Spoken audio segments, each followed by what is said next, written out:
Marte is off the trade market, allegedly. What does that mean for Jake Cronenworth and the San Diego Padres? Hello, everybody. I am Marty Caswell. That is Kyle Glaser. Thank you so much for watching Friar Territory here on Foul Territory TV network. So, Kyle, listen, we've been talking about Jake Cronenworth since, I don't know, November, December, but we were waiting for the market to unfold. What does it mean now that the Diamondbacks have said, allegedly, for now, Marte is off the trade market? It benefits the Padres simply for the fact that there are now fewer available second basemen and a lot of teams who still need one. Realistically, Mhm. with Marte coming off the market, Brandon Lau being traded to the Pirates earlier this offseason, there's really only two second basemen on the market now that are really that attractive to teams in terms of everyday starters. And that's Brendan Donovan with the Cardinals. He's number one just given his production, his youth, his salary. And Jake Mhm. Cronenworth is really number two. So obviously, from the Padres' perspective, having to play Marte in the division, yeah, that's not great. At the same time, just from a purely value trade perspective, Mhm.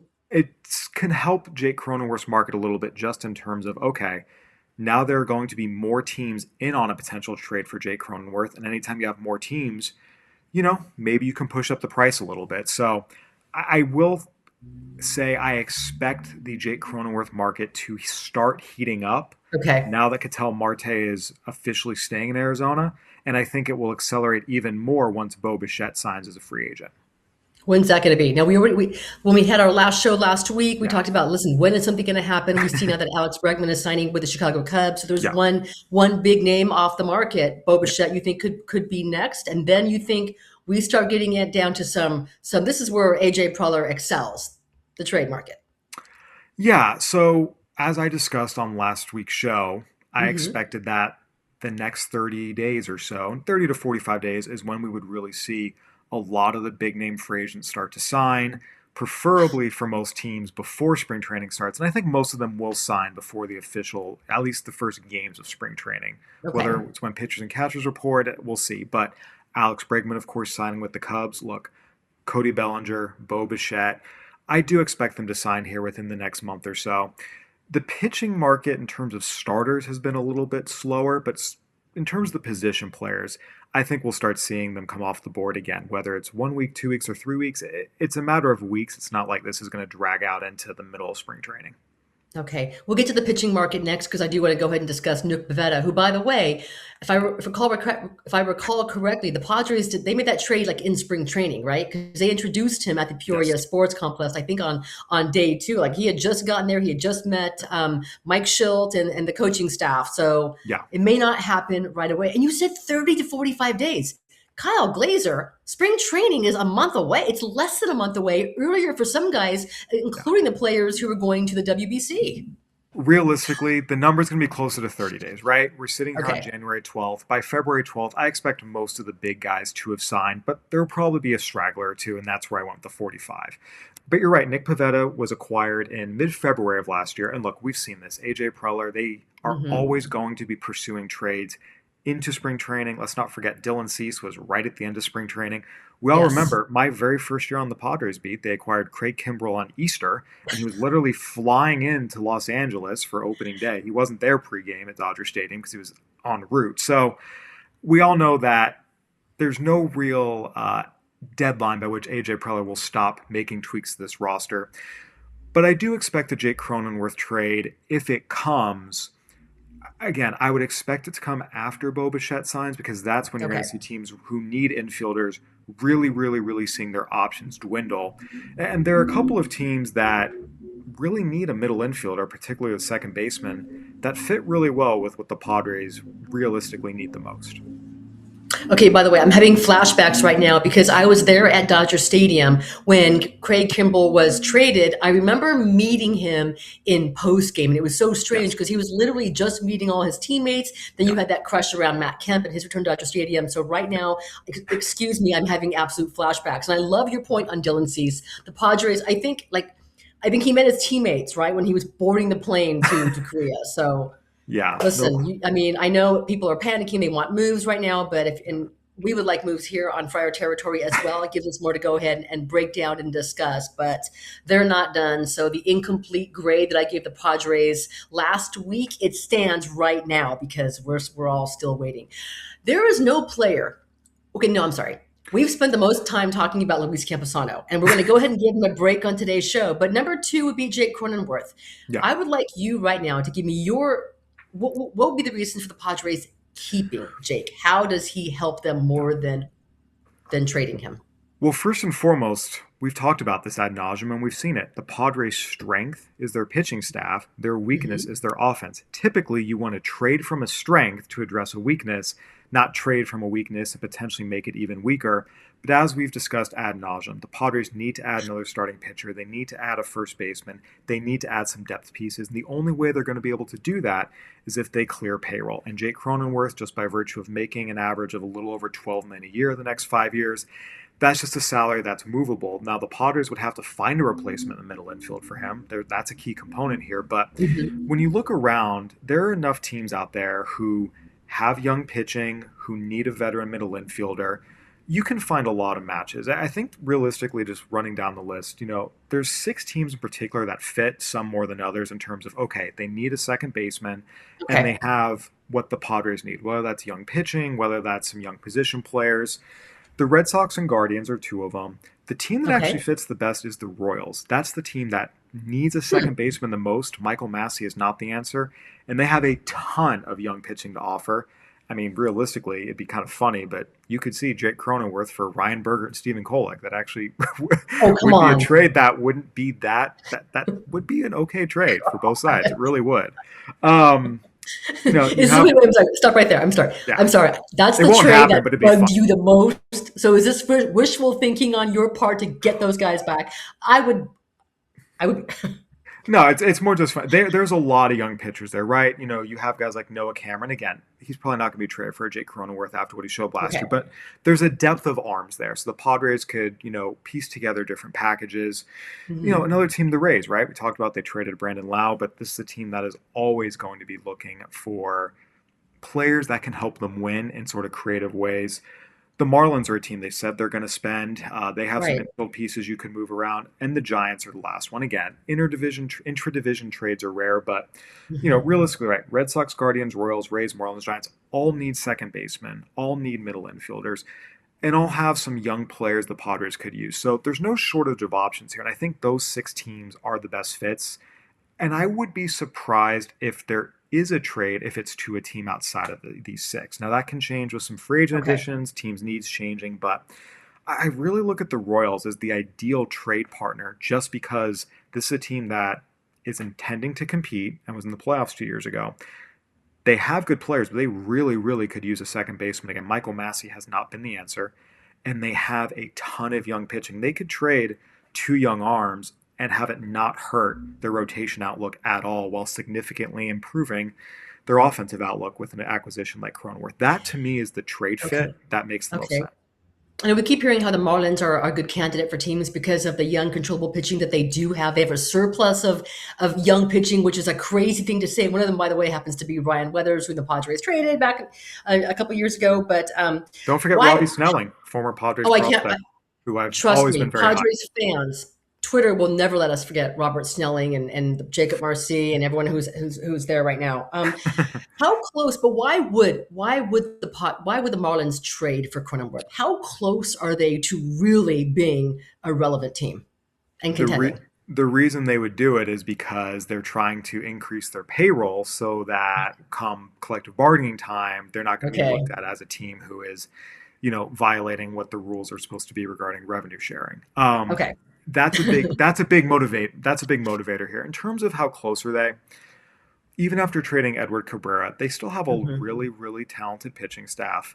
They have a lot of very good young players. Xavier Edwards, another ex-Padres prospect, has done some good things. Graham Pauley, another ex-Padres prospect, had a very nice second half for them. They just acquired Owen Casey, another ex-Padres prospect in the trade with the Cubs. He has real power. He can bang. You add up guys like Kyle Stowers. there's a young talent there where you could see them start to kind of blossom a little bit, and Okay. again, potentially start competing for that last wild card spot, similar to what the Reds did last year, where look, they weren't a great team. They won 83 games. They got into the last wild card spot. You could see that with the Marlins if they add more.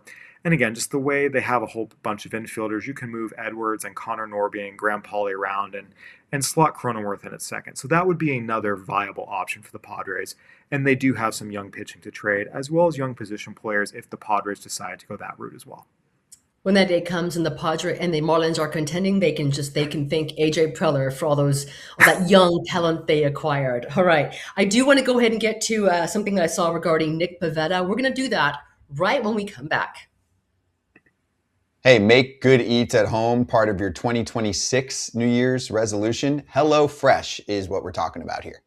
Steak, seafood, whatever options you want. They have stone fruit to corn on the cob. Scott, I know you're a big stone fruit fan. But hey, you've eaten it all. I have. I've tried a lot of things, but HelloFresh always delivers. They're fresh, delicious meals that you get to cook. So you feel like you actually accomplished something when you eat them after you're done cooking them. Over 100 mouth-watering recipes each week. It's made with wholesome ingredients like 100% antibiotic and hormone-free chicken, because when dinner tastes this good, nothing hits like home cooking. Go to HelloFresh.com/FT10FM to get 10 free meals plus a free Zwilling knife, a $144.99 value on your third box. Offer valid while supplies last. Free meals applied as discount on first box. New subscribers only. Varies by plan. Get America's #1 meal kit, HelloFresh.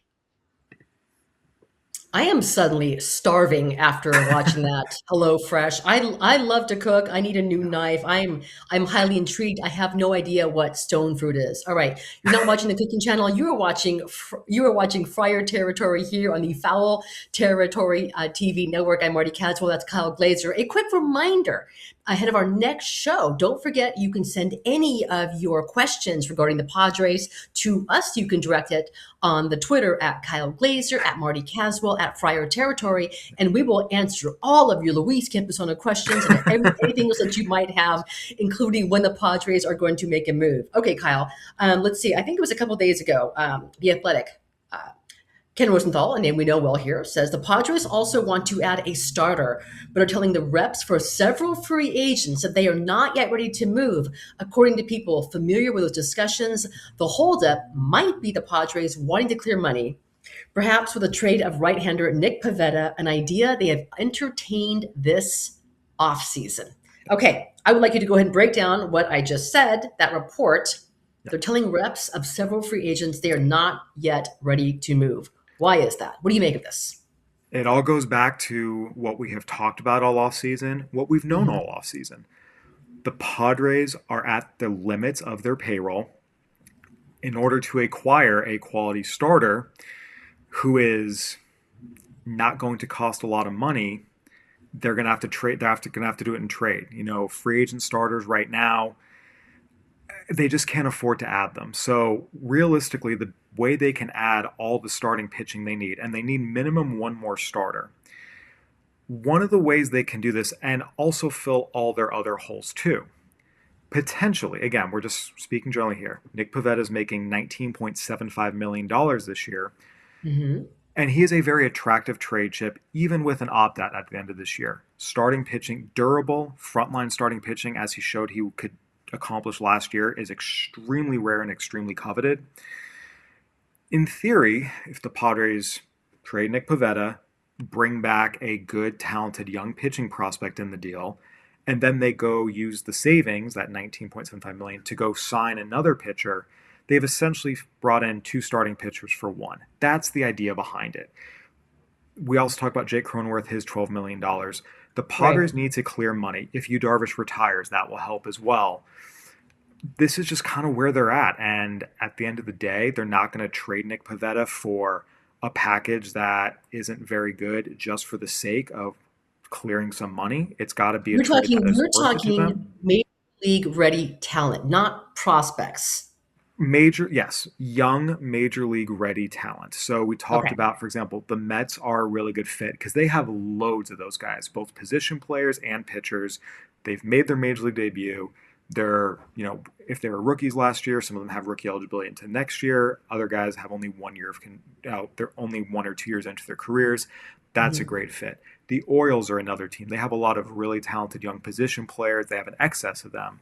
They also have a need for a frontline durable starting pitcher. So the Mets and Orioles are two teams that are obvious fits. I talked about the Cubs before. After acquiring Edward Cabrera, they don't have the need as much. So that would be what the trade would be for a Nick Pivetta. It's bringing back impactful, major league ready young talent, and then using the savings to go add another major leaguer in free agency, whether it's a starting pitcher or, a first baseman who can bang. You have options. When I spoke to Michael King at his presser a couple weeks ago, announcing his 3-year deal, which is actually a 1-year deal, I asked him if he had a conversation with AJ Preller and Craig Stammen and ownership about the direction of this franchise. Yeah. And he said, absolutely, that came up. And, I said, listen, are you also paying attention to the trade rumors regarding Nick Pivetta? And he said, yes. And I hope they don't trade him. Explain to me, why would the Padres sign Michael King, who you need people like Michael King if you want to contend, and then trade Nick Pivetta? Have that make sense to me. If your goal is to win right now with a very particular window you have with guys like Manny Machado and Xander Bogaerts and Joe Musgrove, explain the rationale in trading Nick Pivetta. Simple, clearing money. I mean, that's the rationale. That's it. No one is going to argue that trading Nick Pivetta makes the Padres a better team, more likely to win. They would have to absolutely nail the trade for that to be true. It's just about clearing money to fill out their roster, because we have seen the Padres have plenty of top-heavy rosters, and those teams are not successful. Right now, that's what this team is. They have questions in the back rotation. They have questions on the bench. You could argue that maybe even the bottom of the order, you don't love it. You compare it to other playoff caliber teams, and it's not quite commensurate. So again, it would have to be a very specific package. It would have to be the kind of package the Padres couldn't turn down. And that's where it gets tricky, because with his opt-out, we see teams are willing to often give up a good young player, even if there's only 1 year left, for a starting pitcher of Nick Pivetta's durability and caliber. But they're not often willing to give up multiple. So again, realistically, the way this works is, let's say it's the Mets. The Padres trade Nick Pivetta. They get one of their good young starters, call it Brandon Sproat, call it Christian Scott coming off of TJ, maybe a secondary prospect who's not great, but you put Sproat or Scott in your rotation right away, and those are good young pitchers. You use the savings and go sign one of the free agent pitchers on the market. So you essentially have filled 2 rotation holes by trading Nick Pivetta. That's the idea behind it. Okay, so Pivetta is a popular name that we hear about. Jake Cronenworth, because of the salary. Do you think Ramon Laureano, he endeared himself to Padres fans very quickly after the trade? Do you think that's someone they should look forward to saying goodbye to, or playing left field every single day? The Padres need as many bats as they can get. So as we've talked about with trading Jake Cronenworth, with trading Ramon Laureano, they can do that, but they don't have any position players in the minor leagues ready to step in at either second base or left field. It's just not there, not starting caliber players. So you can do that, but you kind of create more holes. And that's where I think really the guy that makes a lot of sense for the Padres to trade from a talent perspective, because again, you want to trade from your strength to address a weakness, is Jeremiah Estrada. And I say that because if Jose Ferrer, who is a vastly inferior reliever to Jeremiah Estrada, can bring back Harry Ford, a major league ready, young, up the middle, talented player who absolutely can help a big league team now, Jeremiah Estrada can bring back an even better player. And if you're the Padres, as much as you love your bullpen, and Jeremiah Estrada is a great, great, great pitcher, except when he faces the Dodgers. The splits are insane compared to everyone but the Dodgers versus everyone but the Dodgers. If you can add an impactful, young, everyday caliber position player for Jeremiah Estrada, yeah, you should pull that trigger. But Estrada also isn't making very much money, so it doesn't do much to help your salary concerns. So that is the Padres, I would say, best trade piece that wouldn't hurt them the most, right? If you lose Nick Pivetta, you lose a lot. Jake Cronenworth, Ramon Laureano, those are guys who in theory could be hitting 5-6 in your order, 6-7 in your order, and play big roles for your team. And when your offense is already your weak point, trading away from it, it's very, very risky. So the Padres have options, but again, in order for them to go get a starting pitcher on the free agent market, they have to clear salary. Realistically, they have to make a trade, and it has to be a trade that clears, I don't want to say significant, at least a decent amount of money off their books. Give me a Pursue any ballpark. free Like, what agent. do you think? What do the Padres like? How? Just give me a ballpark number of where you think the Padres have to clear. Like, how much? So the Padres have said that they want to keep their payroll at last year's level. Again, different different places, different sources, it's a different number, but all in the same ballpark. So just for consistency's sake, using Fangraphs, the Padres' payroll last year was $211 million. Right now, it's currently $220. Okay. We're seeing the cost of even mid-tier pitchers on an average annual basis value is 15 mil. Good ones are 20 mil. Really good ones are 25 mil plus. So, I mean, again, you kind of want to get that number as close to 200 as possible, even 195, to have that 10, 15 million dollars to go potentially acquire, fill some other holes. But again, it comes back to whatever trades you make, you bring in two players to fill a couple holes, then you use the money to go bring in another player that fills another hole. Any of these trades, it's clearing the money, but it's also who you get back in return. The Padres have a lot of holes to fill. Again, at minimum, it's a starting pitcher and a first baseman, but you would like them to add another catcher. You would like them to add a lot of bench pieces, and they need some young players too.